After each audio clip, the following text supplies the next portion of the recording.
I've been sitting with something lately, and honestly, it's been challenging me more than I expected.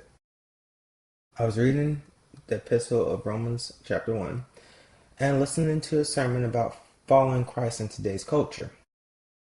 And the question hit me that I just could not shake. How do you follow God in a world that sees things completely differently than you do? Not just politically, not just socially, but personally. Because the truth is, this isn't just about them. It's about us. Romans 1 is one of those chapters that people go to when they want to talk about sin. And yes, it talks about a lot of things. But the more I sat with it, the more I realized that's not actually the main point. Because if you read the whole chapter, it doesn't just list one sin.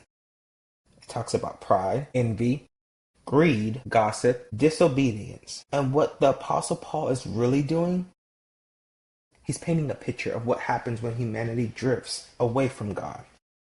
Not one group, not one issue. All of us. So that's where it got uncomfortable for me.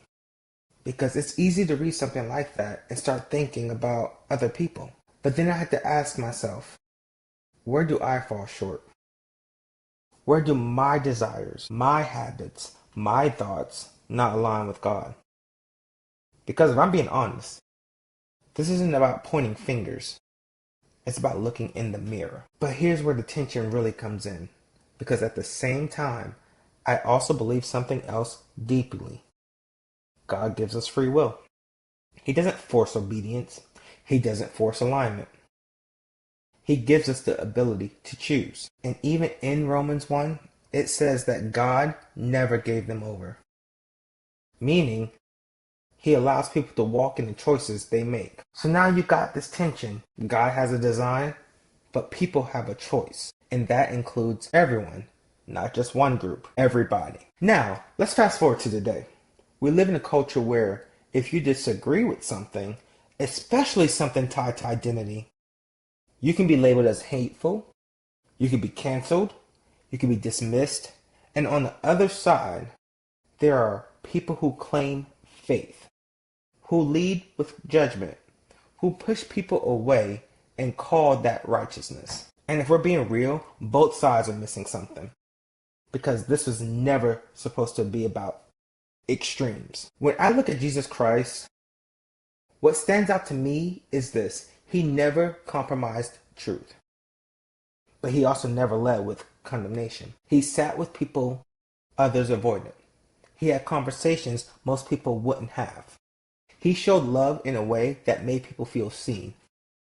But he also called people higher. And I think that's the part we struggle with.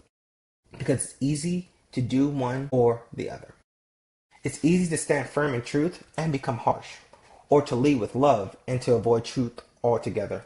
But holding both, that's very difficult. And I'll be honest, this is something I'm still working through because I don't want to be someone who hides what I believe just to fit into culture. But I also don't want to be someone who uses belief as a weapon. I don't want to lose people trying to prove a point, and I don't want to lose truth trying to keep people comfortable. So, what does that look like? It looks like conversations. It looks like humility. It looks like saying, I may not agree with everything, but I still respect you.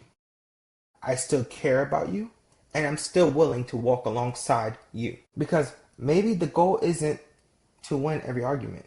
Maybe the goal isn't to be right in every conversation. Maybe the goal is to represent Christ well in how we speak, in how we listen, in how we treat people, especially the ones who see the world differently than we do. At the end of the day, Romans 1 isn't just pointing out what's wrong with the world.